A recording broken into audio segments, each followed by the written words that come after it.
Hello and welcome to the Living Fullness podcast. I'm Stina. And I'm Father Burns. And on this episode, we're going to have a chat about compatibility versus commitment. If you're new here to the Living Fullness podcast, we chat about relationships and virtues and cultural shifts and trends, and we're very grateful to have you with us.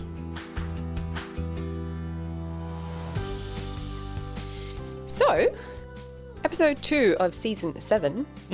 Let's have a conversation a little bit about relationships. Okay. So this kind of episode where I'm kind of pulling from a conversation that I had with someone. They were talking to me because I do couples work. Sure. So we were talking about this relationship that her sister's in, and the sister has decided that there was too many things that they were incompatible with after having been with this person for X number of years and are now moving towards divorce.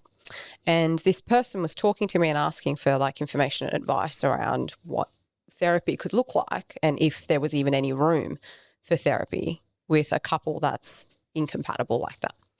And as we kind of continued to have this conversation, I quickly realized that their incompatibility was actually based around more like their hobbies, their likes, their dislikes, their temperaments, their adventure level, that kind of thing, as opposed to their principles and core values they have. Yeah. And so I just made a comment around that and said, well, it's interesting that you asked that, because they were asking in terms of the faith-based therapy space.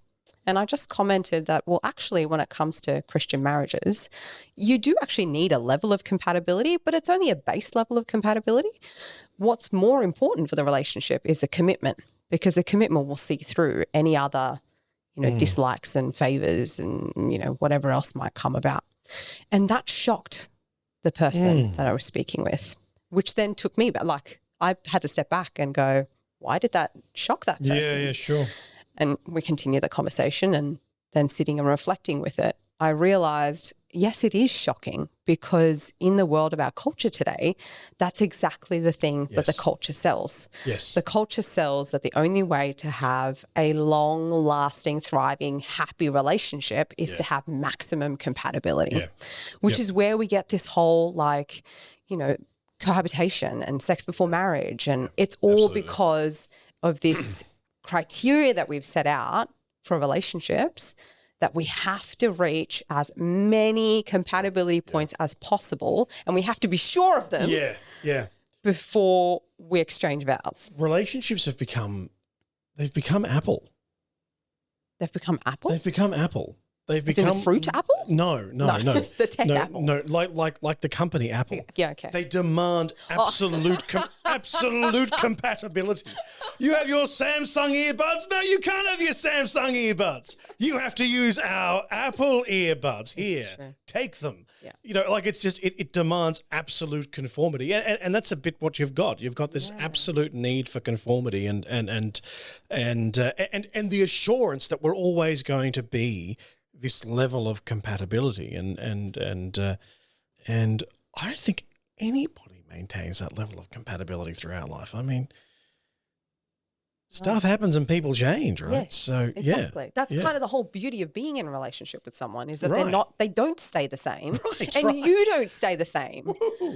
You actually grow when you're you change, and I'm not saying that we change 180 degrees. You completely shift your core principles and your core values, right? Of course. But your likes change. Your taste buds change, for goodness sake. If your taste buds can change, why would we think? That's right. Exactly. Our personality wouldn't shift and change. That's right. Not drastically necessarily. No. But enough to make a difference, right? Yeah. At this point, it's probably helpful, just off the back of what you were saying there, to distinguish between attraction and compatibility. Because what we're not saying is you don't have to be attracted to this person. No, there needs to be an emotional, intellectual, physical attraction, spiritual attraction even. But it's important to note that compatibility is it's a different thing. Yeah. Compatibility is a question to be addressed at the level of values.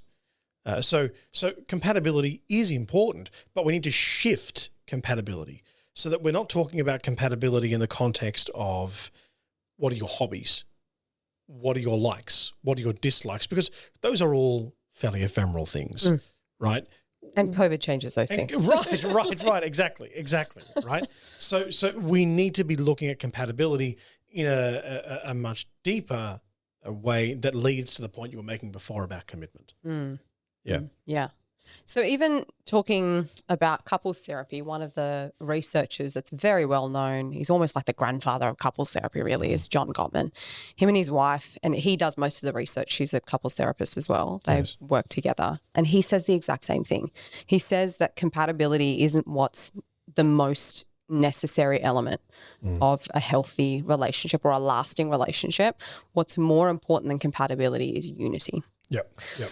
And I remember when I heard that in the training that I did with him, I remember going, well, look at that. There's another little piece that the church's wisdom is like perfectly married to. Yeah. It just matches perfectly because that's exactly what the church has been saying from get-go, right? Yep. And so when it comes to compatibility versus commitment, what we want to see then is we want to see couples who have the same end goal. Right. We want to see people who are willing to say, you know what, our end goal is our eyes are set on the same target. We're moving in the exact same direction. Yeah. Because what that will do is when challenges come up, they're not going to go, oh, well, you want to go out and I want to go in. Well, like I want to stay in. So now our relationship is over.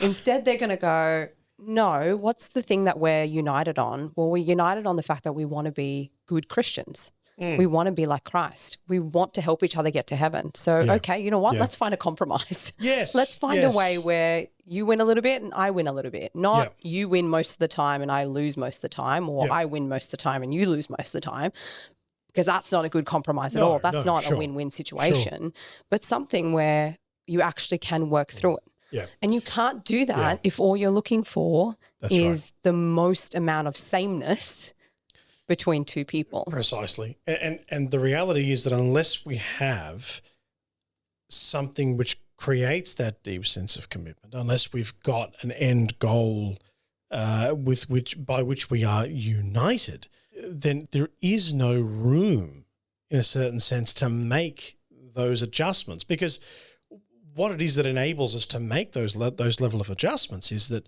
well, okay, this is the essential thing. This is the thing on which we have to be united. These things over here, we don't have to be united about. There's liberty around here to make compromise. This we don't compromise on.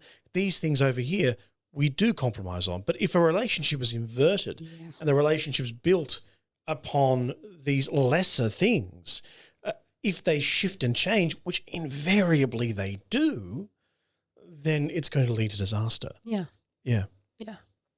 Which is exactly what we have in our culture now. Yes. Right? The majority of our culture does exactly that. Yeah, definitely. Or the majority of culture that isn't Christian anyway. Yes. That's exactly that. Yeah, definitely.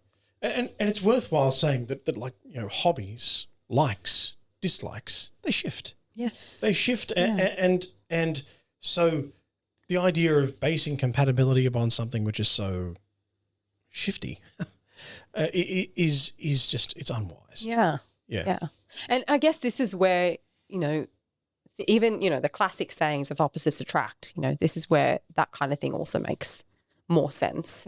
But it isn't necessary. Like, no, it's almost like we've forgotten that opposites can actually work together. That you can have an introvert and an extrovert in a very healthy relationship together. Yes. You can have someone who wants to travel the world and another person who wants to just be home and be, you know, read their books and are content that way. They can have a very happy and thriving relationship together. Yes, absolutely. Precisely because of what you said, because there's actually something much bigger that unites them that's right. than their preferences for other things. So they're willing to put themselves out. Yeah. Exactly. Yeah. Exactly. And that goes for, and I mean, we've only really spoken about, you know, hobbies and things like that, but that can also go for things that are much more sensitive as well. I'm even thinking children, for example. Like you can have one person who maybe wants a large family and the other who's not too keen on a big family, or is frightened of having children, or, you know, or maybe has had a wounded past or something like that. Those things don't deter a relationship from being able to have warmth and love and nurturing and healing, and from it being lasting. Those things can be hurdles and they can be challenges, but they don't have to be things that stop a relationship from going through, like from actually being tested and getting through into the long run, precisely because, again, if their focus is on something deeper, those things can be worked through. So even the most sensitive things that can come up can be worked through. Yeah, yeah. I agree in principle with what you've said there. I'd make just one small adjustment.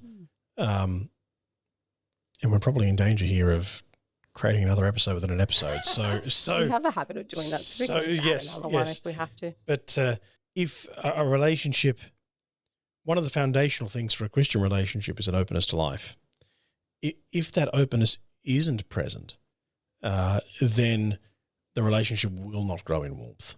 It can't, because the genuine love is always open to life. Yeah. So that's something that must be present. Of course. And I guess I'm not saying when I'm thinking about, I guess I'm trying to come up with examples that are a bit more sensitive than the lighthearted hobbies and, that we've spoken about, the likes and dislikes that and we've spoken about so far.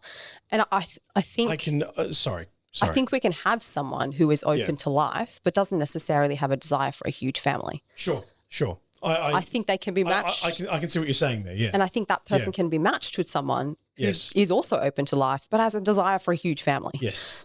Those two people are not incompatible. No. Simply because they've got two different desires, because they are, like you were saying, they both are open to life and they both have their minds and hearts set on providing that they have their minds and hearts set on, we'll take whatever God wants to give us, whatever God has planned for us. We're open to that. And not stuck on, not fixated on, the number of children or anything like that. Yep. For sure. I hear what you're saying. Yeah. But I think the piece that you're talking about there too is also linked with discernment then. Right. And that's required to ensure that we both view the end goal the same way, right?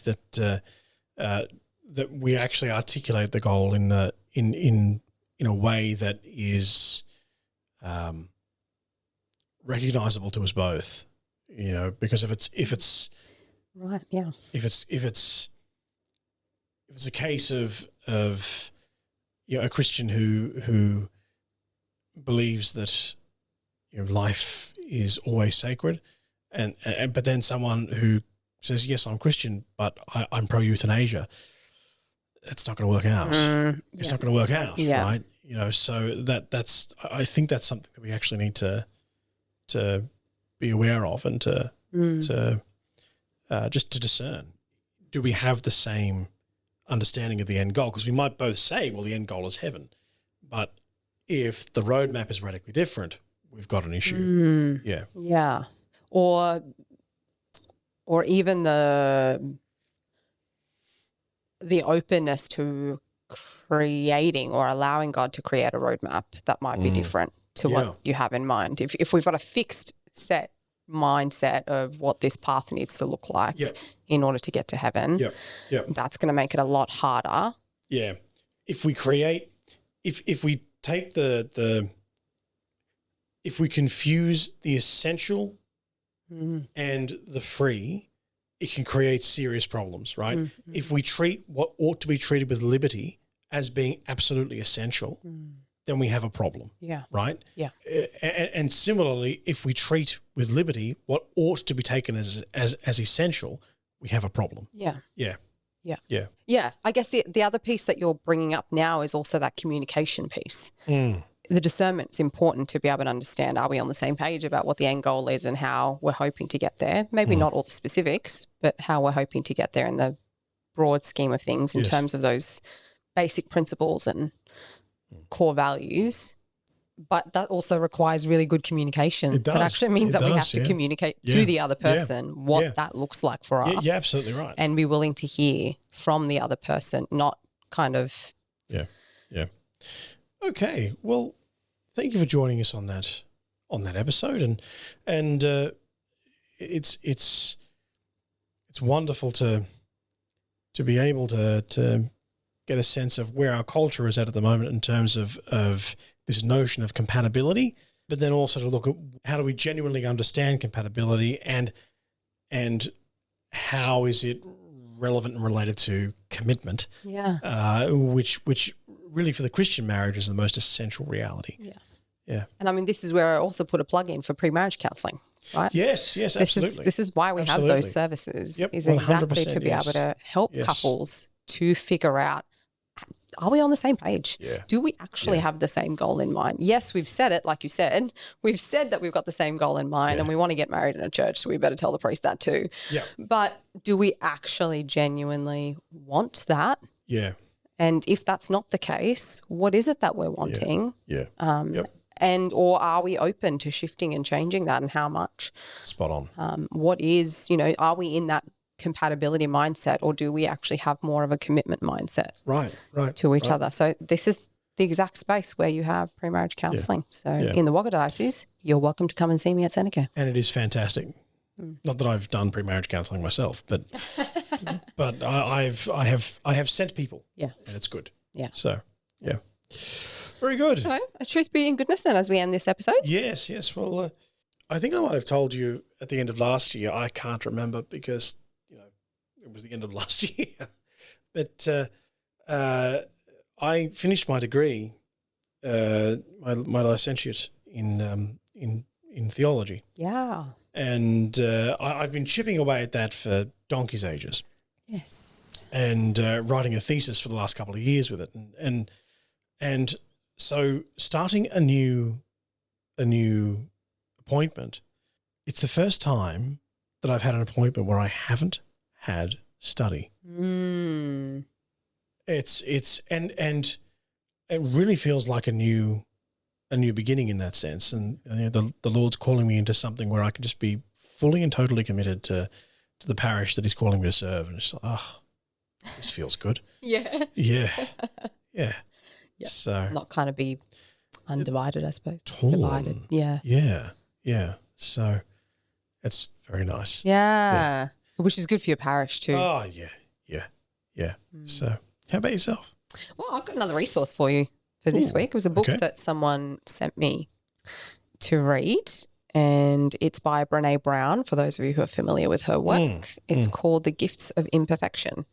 And she just kind of speaks a bit about, self-sabotaging and how we can actually, we're all imperfect human beings. It's a very humbling kind of book to be able to read, picking up on little bits and pieces here and there. So it's a fairly easy read. Yeah.